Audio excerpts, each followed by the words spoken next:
Perubahan istilah yang harus kalian ketahui. Yang pertama, ketidakseimbangan merupakan suatu kondisi lingkungan yang komponen biotik dan abiotiknya berada dalam kondisi yang tidak proporsional. Kemudian, daya dukung lingkungan merupakan kemampuan lingkungan dalam mendukung kehidupan berbagai makhluk hidup di dalamnya.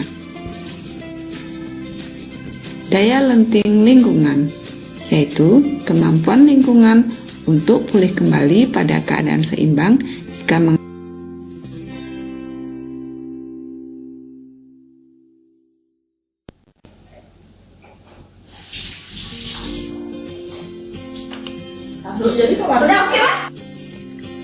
perubahan lingkungan dapat disebabkan oleh aktivitas alam dan aktivitas manusia. Perubahan lingkungan tersebut dapat mengganggu kehidupan, termasuk manusia. Penyebab perubahan lingkungan dapat disebabkan oleh dua faktor. Yang pertama adalah faktor alam. Beberapa faktor alam yang dapat merusak lingkungan adalah bencana alam seperti gunung meletus, gempa bumi, tsunami, kekeringan, kebakaran hutan, angin puting beliung, dan perubahan musim. Meskipun tidak dapat dipungkiri, seringkali bencana seperti banjir dan tanah longsor juga disebabkan oleh kecerobohan manusia. Misalnya, membuang sampah di sembarang tempat dan menabang pohon tanpa penanaman kembali. Perubahan lingkungan akibat faktor alam sulit dilegahkan karena terjadi secara tiba-tiba. Perubahan lingkungan karena peristiwa alam dapat menimbulkan kerusakan serius terhadap lingkungan.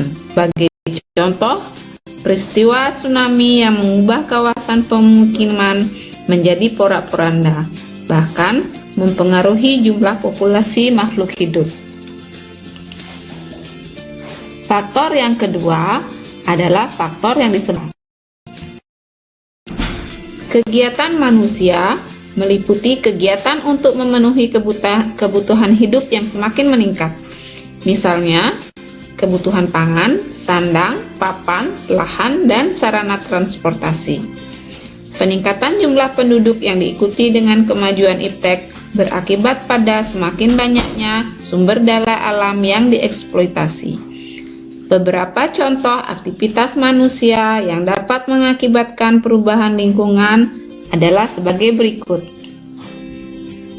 Yang pertama adalah pembukaan lahan. Jumlah penduduk yang semakin meningkat mengakibatkan kebutuhan akan tempat tinggal juga meningkat.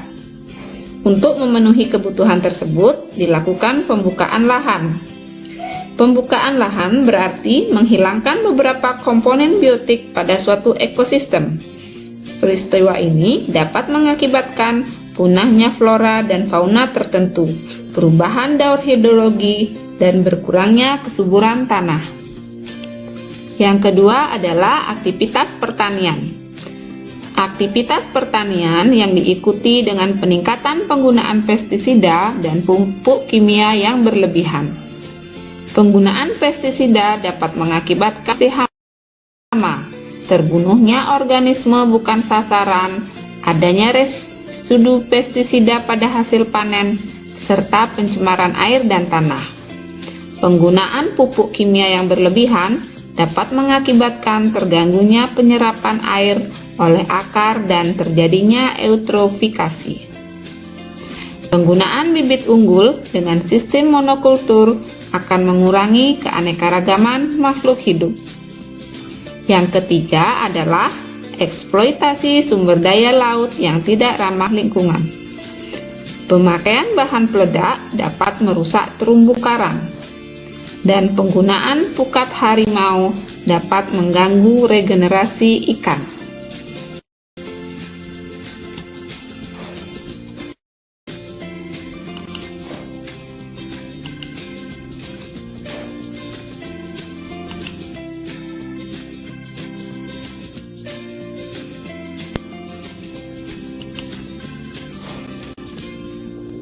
Kalian telah mengetahui bahwa aktivitas manusia dapat mengakibatkan ketidakseimbangan lingkungan.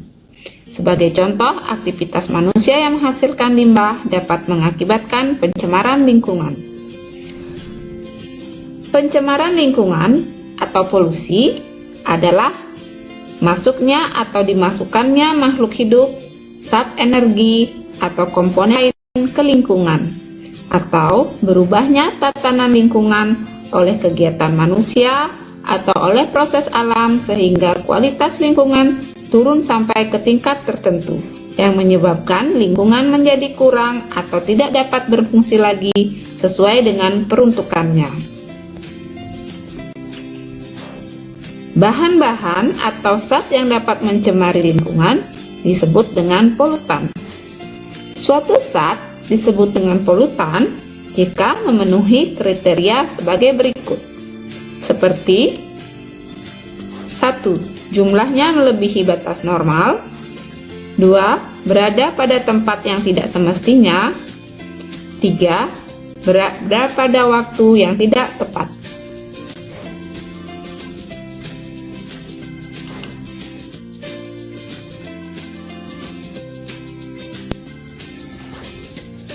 Pencemaran dapat dibedakan berdasarkan zat pencemar dan lokasi yang tercemar. Berdasarkan zat pencemarnya, pencemaran lingkungan dibedakan menjadi pencemaran kimiawi, pencemaran fisik, dan pencemaran biologis. Pencemaran kimiawi merupakan pencemaran yang polutannya berupa zat kimia, baik organik maupun anorganik. Contoh zat radioaktif, unsur-unsur logam berat seperti Hg, Pb, As, Cd, Cr, dan Hi, serta deterjen. Pencemaran merupakan pencemaran yang polutannya berupa kaleng-kaleng, botol, plastik, dan karet. Sedangkan pencemaran biologis merupakan pencemaran yang polutannya berupa berbagai mikroorganisme penyebab penyakit seperti Escherichia coli, Entamoeba-coli, Salmonella typhosa, Enterovirus, Giardia lamblia, dan berbagai cacing parasit seperti Ascaris lumbricoides, Taenia sp, dan Fasciola hepatica. Berdasarkan lokasi yang tercemar, pencemaran lingkungan dibedakan menjadi pencemaran air, pencemaran tanah, dan pencemaran udara.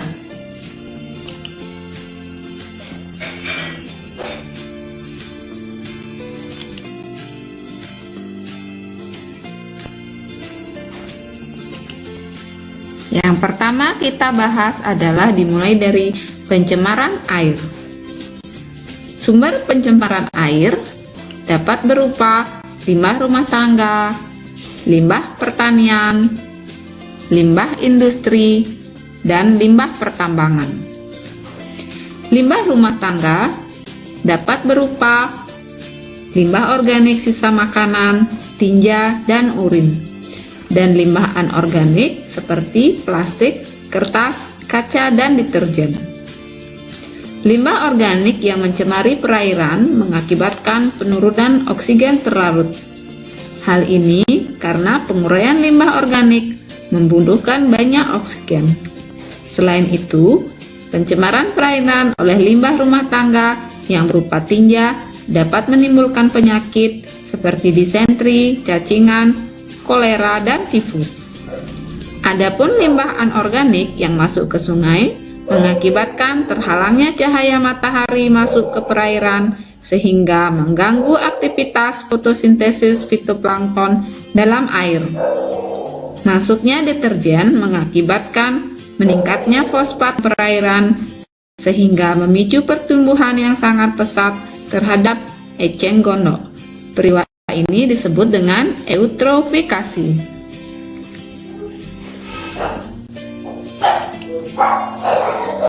Yang kedua adalah limbah pertanian.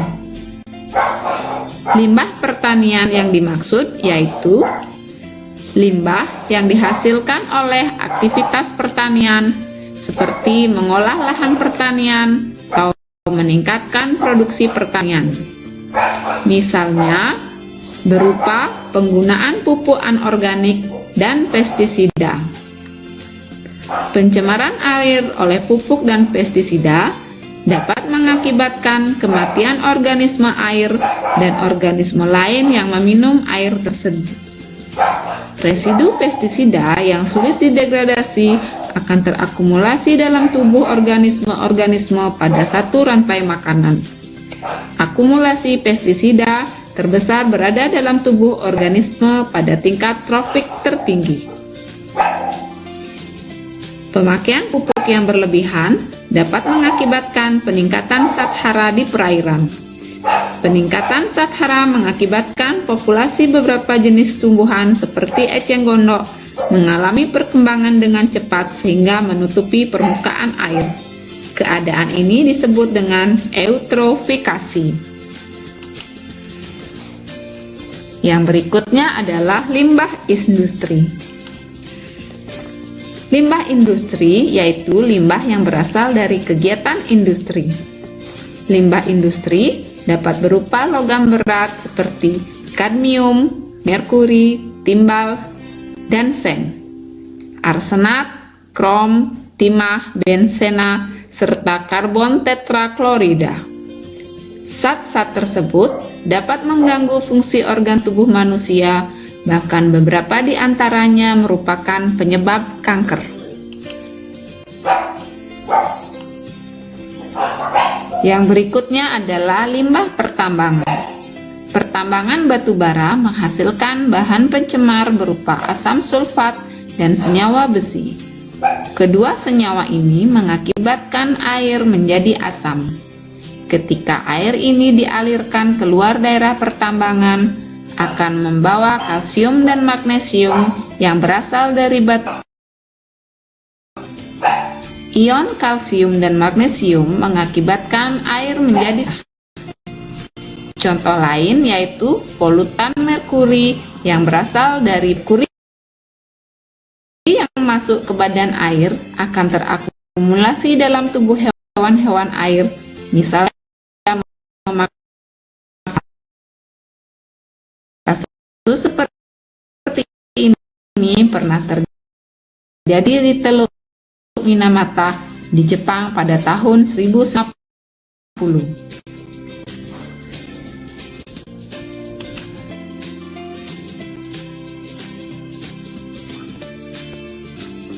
Adanya pencemaran dalam perairan dapat diketahui melalui uji kimia kualitas air. Beberapa parameter kimia kualitas air meliputi DOD, DOD, DO, dan pH. Kita bahas satu persatu mulai dari DOD. DOD adalah biochemical oxygen demand.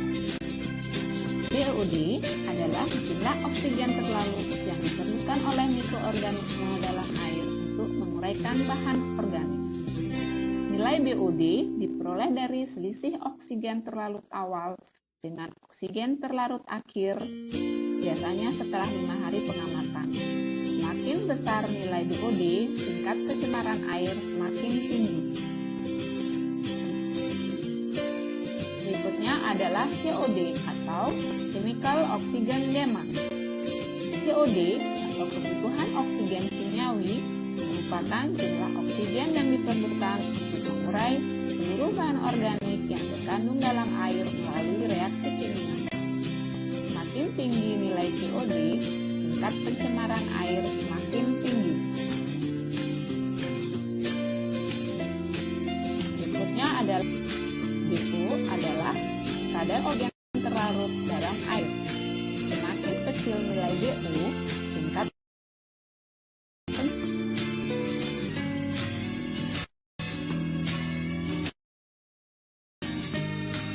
berikutnya adalah tingkat keasaman atau pH.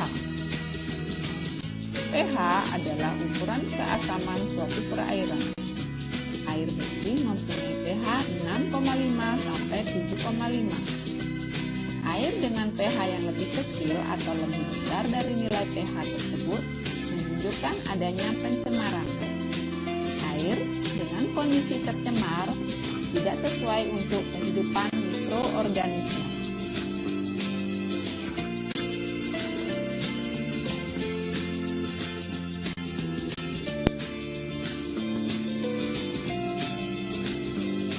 Selain melalui uji kimia, kualitas air juga dapat ditentukan melalui pengamatan fisik dan biologis. Pengamatan fisik yang biasa dilakukan untuk mengetahui kandungan padatan, keseruhan, bau, temperatur, daya hantar listrik, dan warna.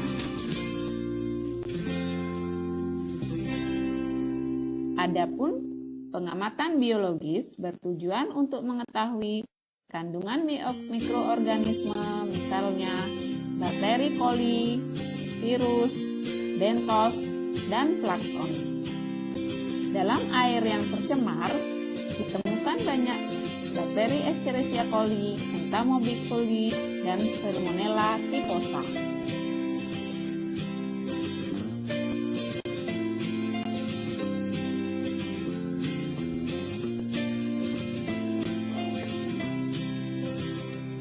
Pencemaran udara. Pencemaran udara adalah kehadiran satu atau lebih substansi fisik, kimia, atau biologi di atmosfer dalam jumlah yang dapat membahayakan kesehatan makhluk hidup, mengganggu estetika dan kenyamanan, atau merusak properti. Pengertian lain tentang pencemaran udara adalah masuknya atau tercampurnya unsur-unsur berbahaya ke atmosfer dapat mengakibatkan terjadinya kerusakan lingkungan, gangguan pada kesehatan manusia secara umum, serta menurunkan kualitas lingkungan. Pencemaran udara oleh gas-gas tertentu dapat mengakibatkan peristiwa penipisan lapisan ozon, efek umarakat, dan pemanasan global.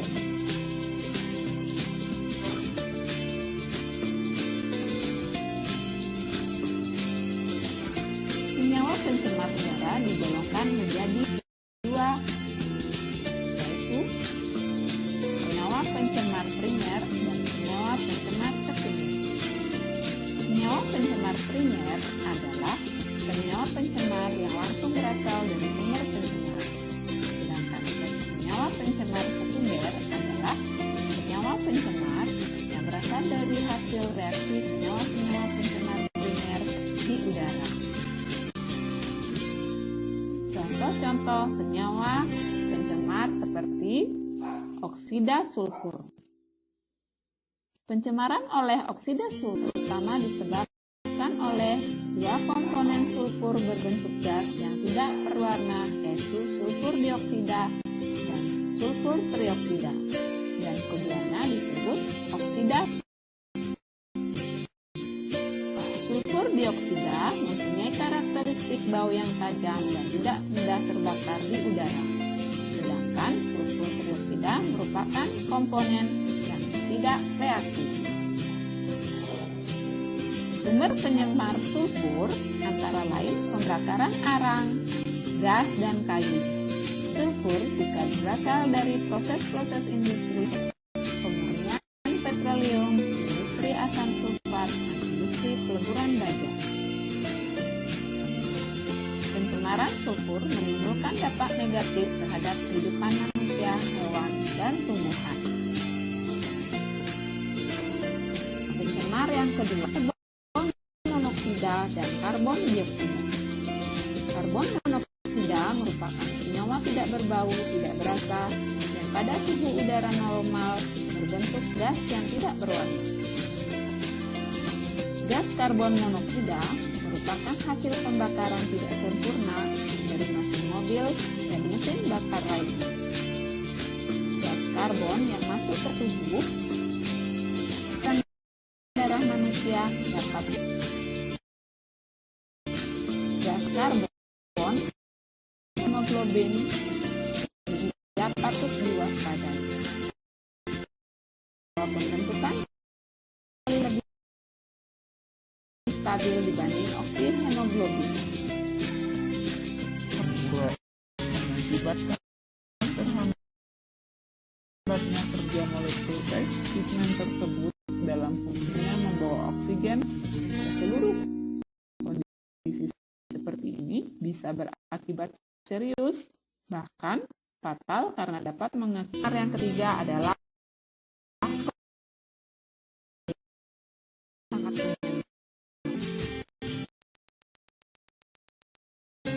gas klorin sangat terkenal sebagai gas beracun yang digunakan pada Perang Dunia Pertama. Klorin dihasilkan oleh industri yang melakukan klorin tes dan herbisida. Klorin dapat mengakibatkan iritasi pada mata dan saluran pernapasan. Apabila gas klorin dan ion hidrogen yang akan membentuk asam klorida yang berakibat sangat korosif, sehingga mengakibatkan iritasi dan peradangan. CFC yang terlepas ke atmosfer akan diuraikan oleh sinar ultraviolet hingga melepaskan klorin. Klorin yang terlepas dan mencemari udara akan memecah ikatan gas-gas lain di atmosfer termasuk ozon, sehingga mengakibatkan penipisan lapisan ozon. Penipisan lapisan ozon dapat mengurangi fungsi lapisan ozon sebagai penahan sinar UV. Yang keempat adalah nitrogen dioksida.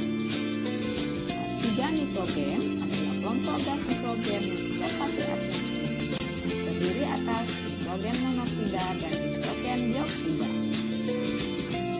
Nitrogen monoksida merupakan gas yang tidak berwarna dan tidak berbau. Sebaliknya, nitrogen dioksida berwarna coklat kemerahan dan berbau tajam.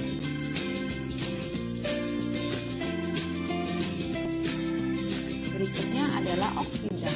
Oksidan adalah senyawa di udara selain oksigen yang memiliki sifat sebagai pengoksidasi. Oksigen merupakan komponen atmosfer yang diproduksi oleh proses fotokimia, yaitu suatu proses matahari untuk mengoksidasi komponen-komponen yang tidak segera dioksidasi oleh oksigen. Tubuh pada kadar 9 tahun dapat mengganggu proses. Selain itu, oksidan dapat mengakibatkan iritasi pada mata. Hidrokarbon. Hidrokarbon adalah budaya dan dapat berwujud gas, cairan, maupun padatan. Hidrokarbon yang berwujud gas akan menghiasi gas dari buangan lainnya. Apabila berwujud cair, maka hidrokarbon akan membentuk semacam kabut kimia, sehingga jika berwujud padatan akan membentuk asam yang pekat dan akhirnya menggumpal menjadi debu. Sebagai bahan pencemar udara, hidrokarbon dapat berasal dari proses industri yang diemisikan ke udara. kegiatan industri yang berpotensi menimbulkan pencemaran dalam bentuk hidrokarbon antara lain industri plastik, resin, pigmen, cat warna, pestisida, dan pemrosesan karet.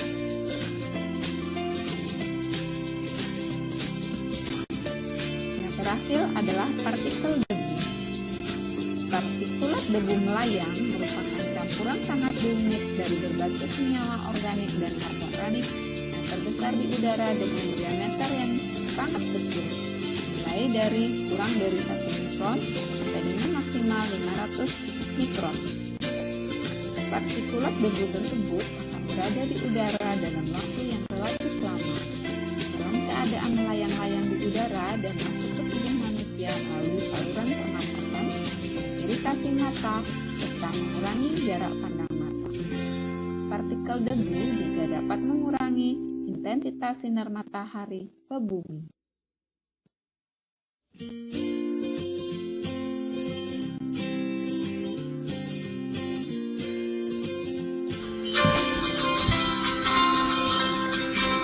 Dampak yang ditimbulkan adalah yang pertama adalah masalah kesehatan, hujan asam,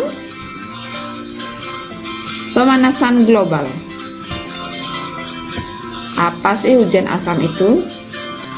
Hujan asam merupakan hujan yang memiliki pH rendah dan memiliki sifat asam yang korosif atau dapat mengikis partikel lain. Hujan asam juga biasa dikenal sebagai hujan yang mengandung endapan asam, yaitu kandungan sulfur dan nitrogen oksida yang terbawa udara, kemudian menyebar pada atmosfer. Sedangkan pemanasan global adalah suatu bentuk ketidakseimbangan ekosistem di bumi akibat terjadinya proses peningkatan suhu rata-rata atmosfer, laut, dan daratan di bumi.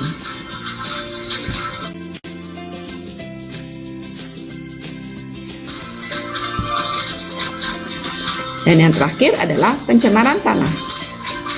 Pencemaran tanah bisa diakibatkan oleh 1. Limbah domestik, limbah industri, dan limbah pertanian.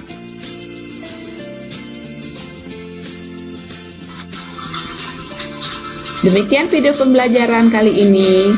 Sampai berjumpa lagi di video pembelajaran berikutnya. Terima kasih.